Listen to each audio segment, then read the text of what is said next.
My name is PJ. I perform as the Repeat Beat Poet. I'm a hip hop and spoken word artist, broadcaster, and also a activist. I'm accepting that term now and standing in that term. That's who I am. That's what I do. Fantastic. Cool. Well, as I said, thank you for doing this interview. What are your views on the recent events in the USA, the killings of George Floyd and Tony McDade, the protests, the police clampdown?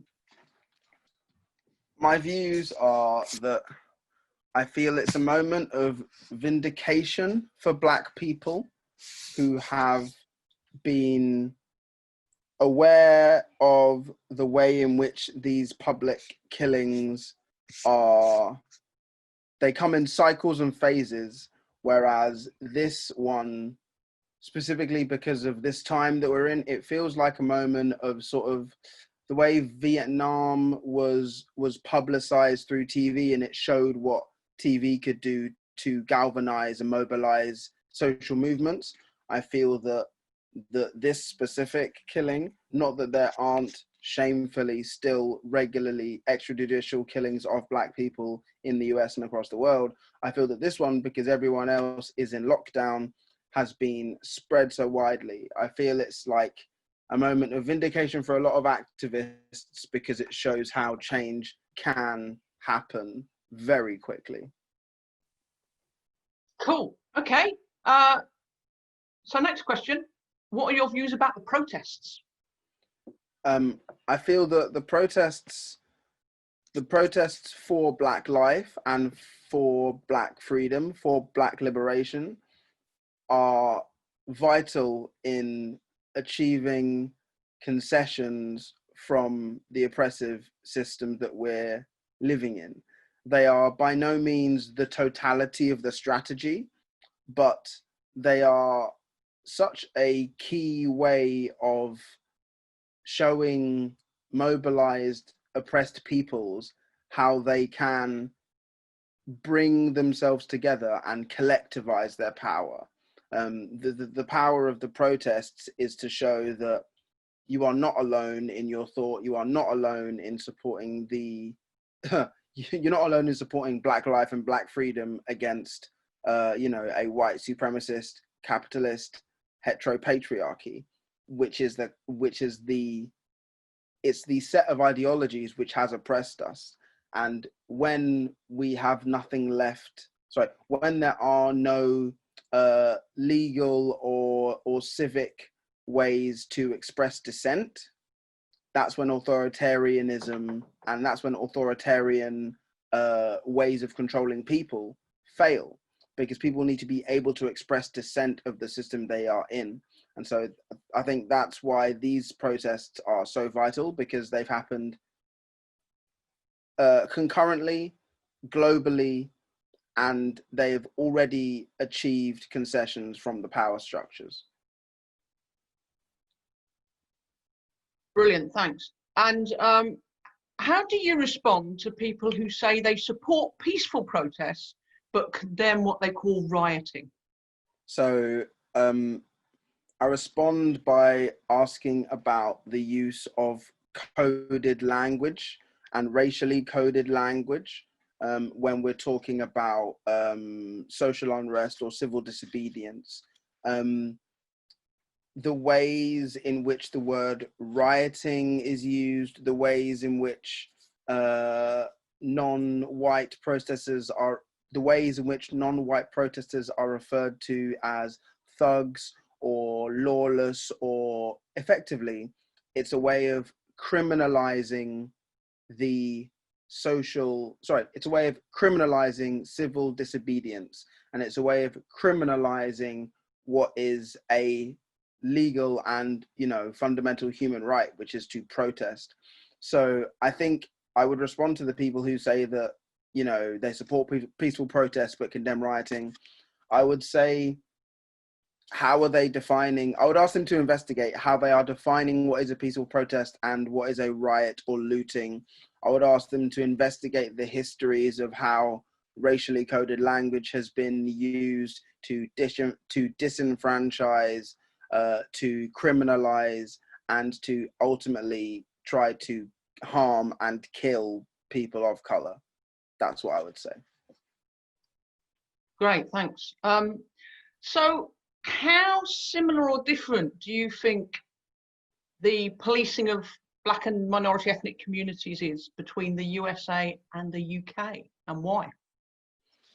So to answer this question, I think it's important we investigate the roots of contemporary and modern policing, and the roots of contemporary policing stems from Robert Peel, who is where we get the term Bobby's on the beat from. He was a London police officer, founder of the Metropolitan Police, and the ways in which modern US policing grew was from these tactics that were practiced by a London police officer. So the tactics themselves are not my point right now, but the point is to look at where the tradition of modern policing stems from and where it results. So it starts with Robert Peel. Robert Peel tries out a lot of colonial management of people and colonial management of dissent. He trials it first in Ireland and in a lot of the geographical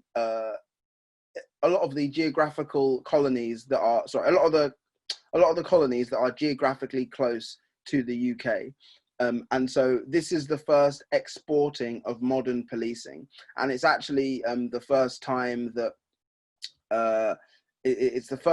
that we see this new idea of policing, which isn't just about pure top-down oppression. It's also about infiltration to a group, and ways to sow disunity and ways to break up revolutionary independent movements that threaten power structures.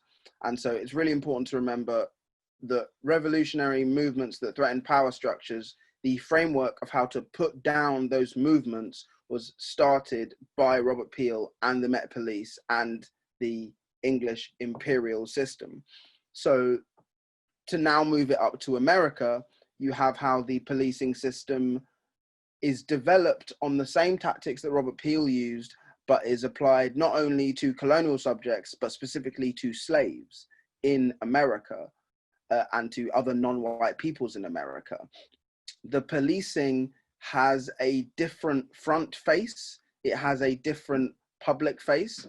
And obviously the way in which American policing is done can be obviously far more public, far more extreme. There are lynchings in all but name still going on to this day. And I think that we shouldn't be surprised by the militarized police system of America when we learn the tradition that it comes from. I think that similar to a lot of the disparities in how people of color are treated in America and the UK, the American system can be a lot more visible, loud, extreme. This is just to put them on a full spectrum, one or the other, whereas the UK tends to be a lot more coded in, legalese, history, classism, uninvestigated racism. And with the UK, it's embedded right at the heart, but we pretend it isn't. And by it, I mean the racialized policing system. In the UK, we pretend it's not there, but it's embedded. In the US, it's embedded and everyone knows it's embedded. It's a founding type of core tenet of America. You don't get America without genocide and slavery. The UK was brilliant at industrializing and exporting genocide and slavery. That's the link.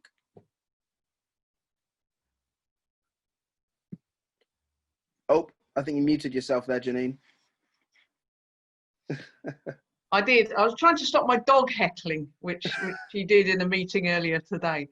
Okay, so people are starting to think about how to change the police or even just get rid of them altogether. So various demands have been raised. What specific demands do you think will be effective against police brutality? People have variously called for defunding the police, disarming the police, scrapping the police, making the police accountable to elected scrutiny committees, sacking all the coppers and making them reapply for their own jobs, reorienting the police towards helping vulnerable people and away from social control. Which of those do you agree with? Which do you prefer? Are there others that you would advocate? So to preface my answer to this, I would say that I'm not as well read in the issues of police abolition as I'd like to be, but just a few great authors to check out before answering this question. Angela Davis has written a lot about the carceral system in America and the abolition of prisons. A guy called Alex Vitale just released a book which is currently free on Verso Books, which is called The End of Policing. And I think they're my first two ways into this school of thought. With all that said, I feel that any defunding of the police is an incredibly good thing, because as we defund the police, it allows us to reframe the purpose of what we do. Sorry, it allows us to reframe the purpose of how we fund the police. Do we fund them with the purpose of XYZ? Do we fund them with the purpose of protecting property and protecting the ruling class? Or do we reintegrate an idea of policing back into social cohesion? If we reframe the energy of defund the police to refund social services, refund social care, a lot of the things that police are now being expected to do, and of course this is a police force in the UK that has been severely underfunded as part of austerity policy since 2010. And it's also a police force which has been increasingly removed from the community which it seeks to police all across the country since the 80s. And so defund the police with a view to refund, or at least refocus financial energy around social good. That's the thing I agree about. Disarming the police in this country, it's a hard question, because you have to look at the ways in which police are quietly militarized, and they're quietly escalating things. So I agree with disarming the police, and a lot of that is about riot control tactics and protest control tactics. I'm not particularly versed on that. Scrap the police, I agree with the sentiment, because I think it's the sort of level of extremity we need to have to get to any point of actual purposeful reform, if that can happen. I'm not sure it can, but people saying scrap the police, yep, fine for that, because it's the sort of attitude we need to have. Make them accountable to elected scrutiny committees, yes, especially if the police are accountable to a small community in which they operate, or just a locale in which they operate. It means that you don't get the same thin blue line police protection, which is most clearly exemplified in America, where prosecutions of police officers, state employees that have killed public citizens is remarkably low. Similarly, in the UK, we have a ferociously disgusting lack of the ability to prosecute police officers once people have died in police custody. And so I'm good with that. Sack all cops and make them reapply for their jobs. I'm going to plead the fifth on that one. I don't think that immediately that's a good response, because I think it's quite short-sighted. But I understand why people would ask that question and suggest that. I think we need a better framework for radically providing the purposes and the services that the police are meant to do, and reorient the police towards helping vulnerable people and away from social control. Yes, this is what we should do. This is what we should do with society in general. Reorient our institutions towards helping vulnerable people and away from the control of the ruling class currently. Other ways of Other recommendations I would have for contemporary policing would be to properly and accurately contextualize the history of British state policing with the imperial and colonial history of the British state. I think to have policing here as like a separate issue, which is somehow locked off from the wider context and narrative of British history, is wildly inaccurate and will lead to results that are inaccurate and unhelpful. To truly understand what we need to do with contemporary policing in the UK, we need to understand the history of the UK, the imperial history, the colonial history, the post-war history of the UK, and we need to see the through lines, because how bad the policing is now, and Lord, it is bad, does not come from nowhere. It comes from a history. So yeah, that's the last thing I would advocate there. Connect up those histories. Great, thanks. Okay, so as a spoken word artist, how have you used the medium of spoken word to fight racism? What do you think are its strengths and its limits, if any, in the anti-racist struggle? So personally, I've been, I think the term spoken word artist, it derives from a wider history of the poetic tradition.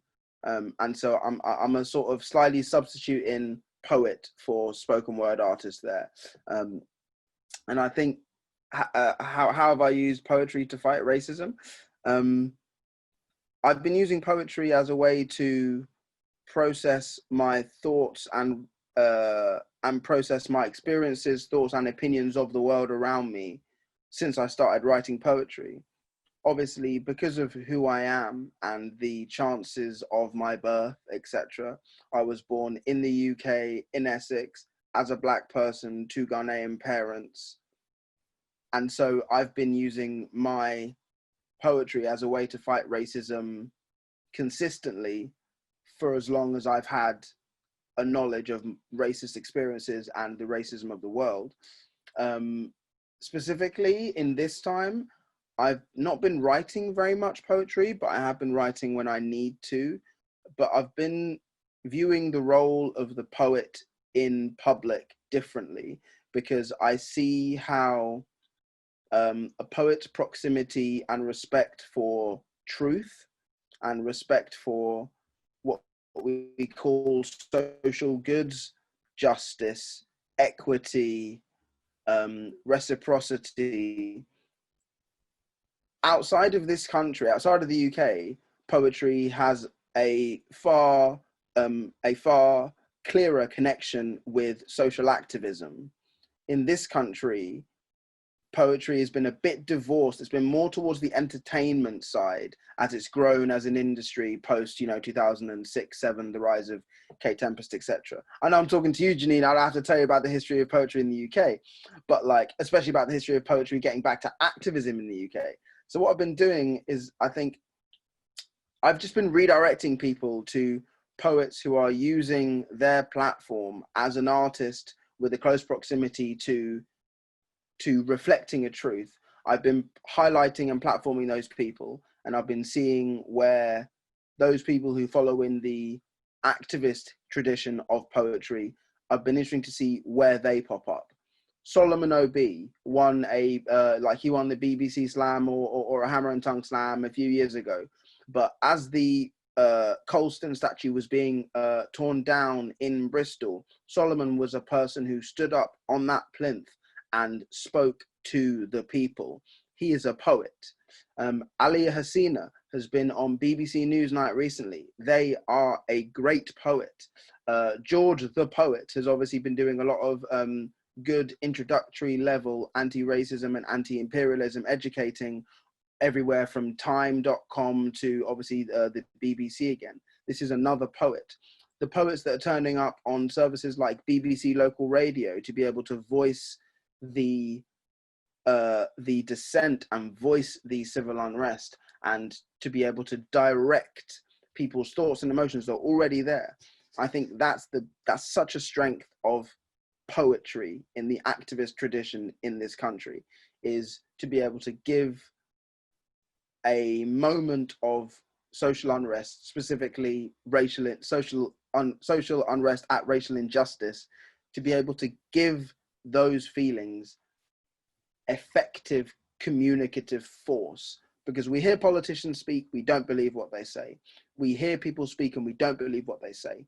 The benefits of spoken word artistry and poetry is that if you're, well, not if you're good at it, but when done right, it can be incredibly effective at getting across the feeling as well as the truth of a moment. Cool, thanks. I think you've already mainly answered the next question, actually, but if there are any names you want to add, which other BAME spoken word artists or writers or musicians would you recommend people listen to or read? Okay, so I'm going to just reel off a big list. Sahema Manzoor Khan, she does incredible work around anti-colonial educating.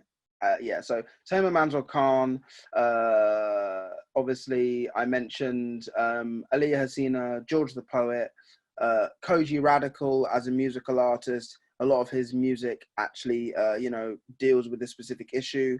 Of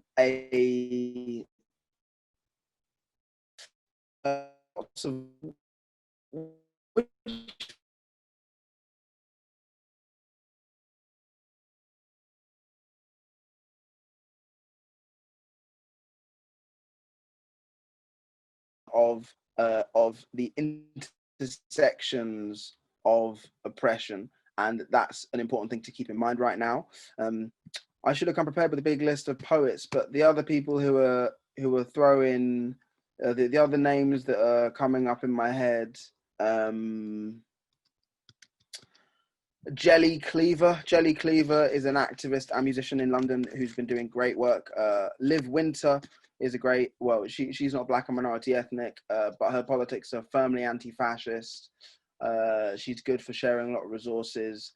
What I'm going to do is just, at the end of this conversation, I'll type out a proper list for you, Janine, and then you can have that, because there's too many, but it's important that whoever you are, wherever you are, if you're listening to this, that you go and find your own canon of black and minority ethnic voices who are speaking out about this that you identify with. Because I know who I identify with, and it might not be the same people as you, but the message needs to be the same, and the content of the message is still the same. So get your anti-racist fix wherever you can. I get it a lot from Sahema Manzoor Khan, Ali Hasina, George the Poet, Loki, who else? Boots Riley, I absolutely love, of The Coup. He's an American, African-American dude. Yeah, some of those. Cool, thanks. Okay, so moving on to the next issue, which is, to what extent do you think police brutality is an issue of class? It is an issue of class, because the intersections of how people are policed is an intersectional issue, because the way in which peoples are policed differs with how they identify. It wasn't so long ago in this country that to be openly queer, openly gay, was punishable under state law. So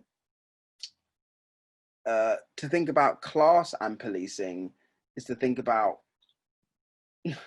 it's obviously classist. Police brutality in this country is as classist as this country is. This is the same country that when slavery was abolished, the largely ruling class, but also fairly largely percentage of middle class people in this country who had stock in slaves, so they owned human beings as property. And a lot of the ruling classes, yes, that was literally the it was a large part of their business, the predominant part of their business, whether it was, we talk about the Industrial Revolution and all of these crops. So we talk about cotton, and I don't have to educate about the history of the Industrial Revolution in the UK, but it's important to know that not only was that a ruling class issue, it was also a middle class thing.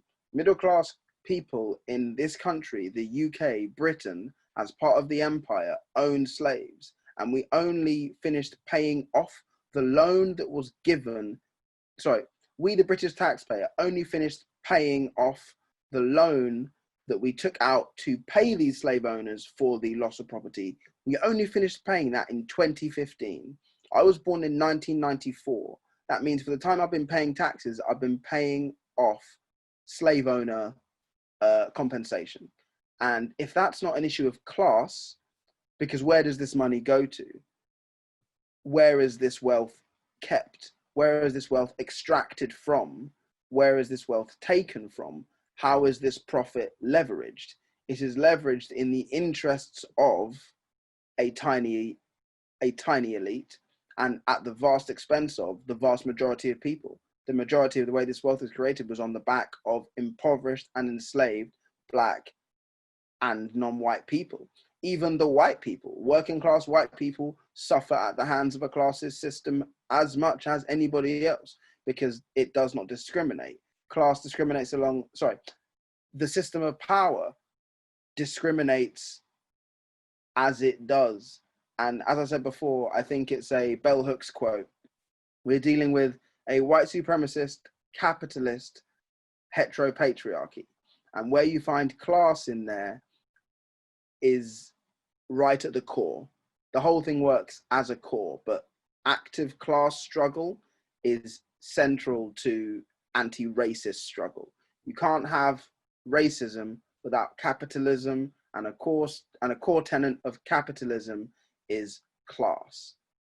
I think, yeah, that's the thing. Anti-racism is here, anti-capitalism is here, and workers taking back the means of their production is crucial to unpicking racism and classism. Okay, so as it's a class issue, and as you say, class struggle is central to the fight against racism, how well do you think the left and the Labour movement involve BAME people, and how well do you think they fight against racism? What more could they do? So this is, to situate this, it's important to note that there was an active colour bar against Black and minority ethnic workers in the UK right up until the 60s and 70s. It was still here, and through the early 80s. Bristol, where we've just had the statue of a slave owner torn down, there was a Bristol bus boycott, which saw Black people refuse to interact with the municipal transport system as a way of expressing that you cannot have a workers' movement in this country without Black people and without it's the ideology of injustice anywhere is injustice everywhere. Like, the left in this country has been, since the 80s and 90s, has been, similarly to the populace as a whole, has been learning to publicly appear not to be racist. And I get it, that's a good thing, that's an important thing to start. And between the sort of 80s and the time of Jeremy Corbyn, both the mainstream left and a lot of the trade union left has been neither here nor there on active anti-racism. There's always individual movements, and Lord knows we are thankful for them, and it's good work. But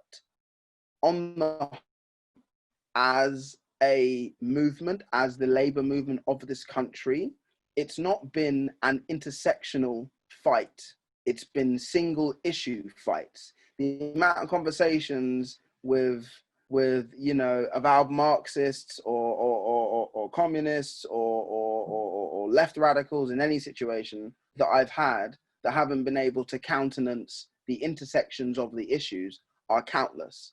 You look at the makeup of trade unions, if we're just going by demographics, then Black people are still severely underrepresented in this field. And it is to the detriment of everyone.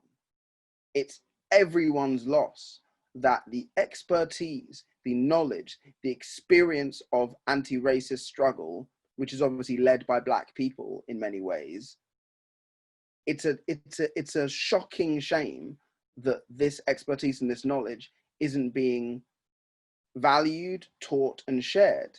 Like, not imagine, but look at the way in which under Jeremy Corbyn's leadership, the Labour Party was making incredible connections with with grime culture through Double Down News, was making connections and was building up social movements with younger, working class, poorer Black people.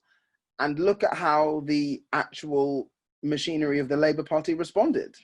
It could not countenance having a leader who was so anti-imperialist, so anti-racist. There's a reason why Jeremy Corbyn is known to love Black people. We know about his history. He went to Jamaica and did anti-racist action for a long time, and his politics have not changed. But that politics, the politics of Jeremy Corbyn, what I mean is international anti-racism and anti-imperialism have not been central to the anti-racist fight within the UK. And what does anti-imperialism look like abroad? It looks like anti-racism at home. You know, like, it looks like really doing diligent anti-racist work within whichever communities you find yourself in. And so I think that what more could the left do? It could act as if Black lives not only matter, but are to be cherished, treasured, valued, uplifted, centered in anti-racist discourse, taught widely as part of British history. And for more recommendations, you can find anybody chattering on social media right now about the best ways to uplift the anti-racist struggle. That was a long answer because it involved a lot of context, but that's all I have to say on the matter currently. Now, long answers are good, don't you worry. So we've finally got to the last question. And the last question is, how important is it for us to debate and educate ourselves about these issues? And are there any subjects or resources that you would recommend? So who is the us in the question? Am I speaking to people in the trade union organization or just movements? I think anyone who's watching this is likely to see themselves as being on the left. They're white, they're Black, they're maybe a trade unionist, they may be a young activist, but progressive left-wing kind of people in general. Yep, people who fight for social justice warriors, you know. Okay, so us. I think that if we take that us to be people who want social justice, just straight up, people who want to achieve social justice, then it is incredibly important for us to educate ourselves, to educate ourselves about these issues. We need to know the full size of the fight that we're in. We need to know its history. We need to know how best to locate ourselves within anti-racist history, within obviously the history of the places that we find ourselves, be they physical places like, you know, a country, be that a line of work that you're in. And then the issue about debating is interesting to me because I think that to have effective debate, you need debate moderation, and you also need a shared idea of what the thing is you're debating. If everybody and their mum has got 4 different ideas about what capitalism is, then everyone's responses to how to deal with it are going to be different. This is why organizations like the Black Panther Party originally had a big political education program before you became a member. They had a 6-week political education program, and it means that when everybody has been through a political education program like that, it means that the effectiveness of the debates that we're likely to have and that we are having is going to be, it's going to be an order of magnitude more effective than if we hadn't done that type of internal education. I think self-education here is also very important, because one, it's not on people of color to necessarily, you know, be providing all of the resources and doing all the anti-racist work unless we're being paid for it, and unless it's like part of, you know, like it's incredibly frustrating to know that a lot of independent Black organizations who've been fighting for the liberation of oppressed Black people, it's so frustrating to know that for years this work has gone unvalued. It's gone under the radar. People have been written off as, you know, cranks and people who are not worthy, and their information is not worthy of dissemination and ingesting. I think that we need to ask why we haven't been educated about anti-racism before and police brutality before, which leads to an interrogation of the current systems we're in. Then we do some more reading to be like, okay, now let's figure out how we can change this and move it forward. And then we can start debating really between ourselves, people who want to facilitate social change.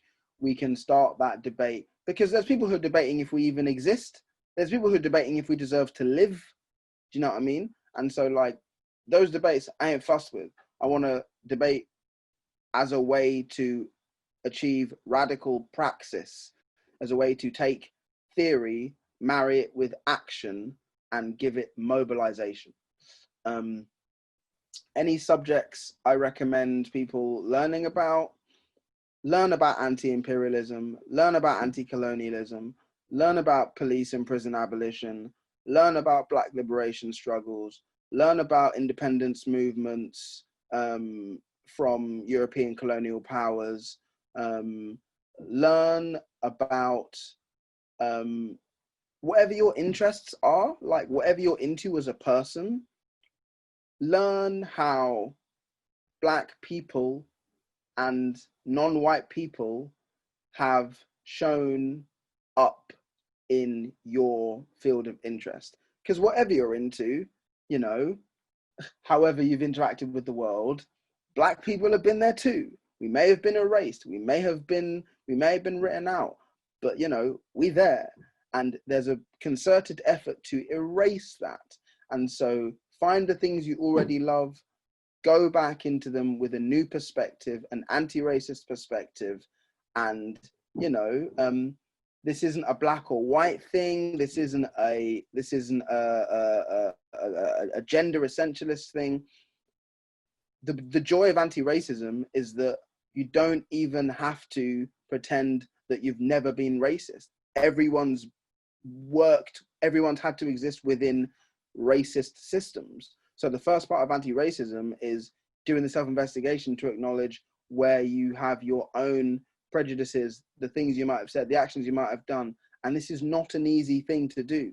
Lord knows if we, you know, if we have another analogy, during the moment of Me Too, another social justice movement founded by a Black woman, during this moment, I know for me personally, as a person who identifies as a man, as a male, it was incredibly difficult for me to do the self-interrogation, to see where I had been a tool of the patriarchy, to see how I had abused my privilege as a man, you know. But I had to do that work to get to a place where I could, where feminism could help me. And feminism is for me. It's for men in the same way that anti-racism is for white people as much as it is for Black people. Racism helps no one. It's not white people versus Black people. It's the racists versus everyone. It's a racial system versus everyone. And so I think that that's kind of all I have to say about that. A lot of people have been asking me for resources and subjects. I will, similar to a list of poets who I've been listening to, I will find some key resources. But just off the top of my head, and actually off the top of my head and off the top of my bookshelf, we have this book. So Staying Power by Peter Fryer. That's an incredible history of, well, a lot of things, but Black people in Britain and non-white people in Britain. There's this book, which is The State of Africa by Martin Meredith. That's another fantastic book about African history since colonial times. And then finally, this book, which is Back to Black, Retelling Black Radicalism for the 21st Century by Kehinde Andrews. This is a good primer into how we can use an international Black radical politics to effectively to rebuild the world on a racially just platform, and moving beyond the idea of race as reductive to beyond the idea of reductive racism towards the idea of an inclusive global politics, which is centered on Blackness, but obviously is not exclusionary. There's ideas in this book that I come back to every day, and I cannot recommend it highly enough. Yeah, there you go. I think that's, yeah, three books: Back to Black, Staying Power, and The State of Africa. Resources will all be online, and I'll send you through a list of poems and a list of poets and a list of resources. That's fantastic. Cheers. Thank you very much. Interesting enough, Workers' Liberty is just about to start an online reading group on staying power. Good. So we'll have a look at the other two as well, I think. Cool. Anything to add? I would just say, find out who's been doing this work when it wasn't popular. Find out the anti-racist organizations that are close to you, either geographically or close to you by what you're interested in, or wherever. And obviously, attention, time is the most important commodity that we have in so many ways. So however you're practicing your anti-racism is a good thing. It's not easy. It never has been easy. To the white people, I know it's not easy to speak about this all the time. Trust me, we know. But it's all the more important now that you speak up for Black people. You direct racially privileged people with a closer proximity to whiteness, to Black artists. And it's important that we keep up the momentum. We keep up the struggle. And then, yeah, if you want to donate to me directly, I have a donations page, which is coffee.com/repeatbeatpoet. So ko-fi.com/repeatbeatpoet. I will continue to be a voice for the liberation of Black people wherever and however I can, through my poetry, through my radio shows, through the conversations I have, through who I am and what I do. I will continue to fight for the freedom of Black people. Nina Simone said, "Freedom is no fear." I'm trying to get past my fear. I'm trying to be free. That's brilliant. Well, an excellent note to end on. Cheers, Peter. Really appreciate your time. I know that when we publish this video, it's going to be going to give people an awful lot of food for thought, I think. So I appreciate you so much. And we'll transcribe it and post the text and stuff, and I'll send it to you first so you can check that I got what you said. Okay, yeah. Please, yeah, I'd be honoured. And I just want to say thank you for the consistent years of work you've put into workers' struggles, trade union struggles, and poetry. I really have seen. I've seen so much value in the work you've done as I've got to know you a bit more over the past 3, 4, 5 years. Yeah, I just want to say thank you for you as well and for the work you're doing.